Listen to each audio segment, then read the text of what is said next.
Alright, so I was at Walmart today and I decided to pick this bad boy up. It's the Blackstone 6-piece Deluxe Griddle Kit. It's gonna have 6 essential things that you're gonna want when you're griddling. It's gonna be 1 spatula scraper, that's for the cleanup, 1 hamburger spatula, 1 long-handed tongs. Everyone needs those. And my one that I was looking most forward to is the 2 long spatulas. You also get the 32-ounce squeeze bottle. I'm not sure if I'm going to use that today. I'm going to take them out of the box. We're going to go outside. When I was looking on the box for my griddle, the 36-inch Blackstone says it has enough surface area to do 72 strips of bacon all at once.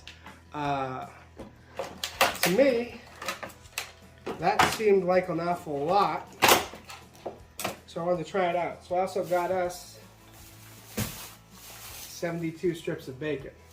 So as soon as I get this out of the box, we're going to head outside. We're going to start grilling up this bacon.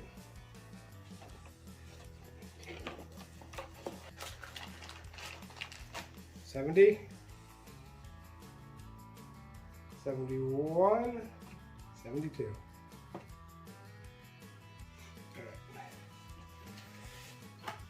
Let's get griddling.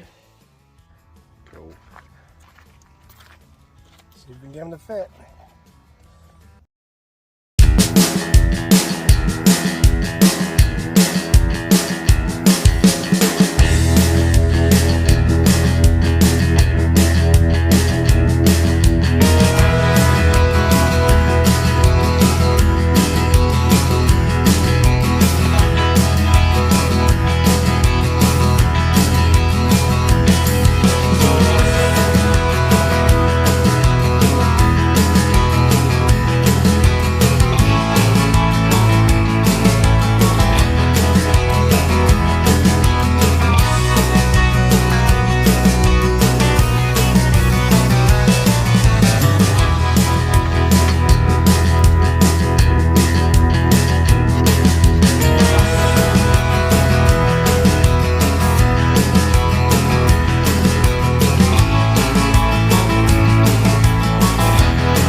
It says you can do 72 strips. We can only fit 44. This is what 72 strips of bacon looks like. To be honest, it is delicious, but it didn't fit 72 strips. Maybe the bacon was too big, maybe we didn't do geometry right, but either way, I'm happy.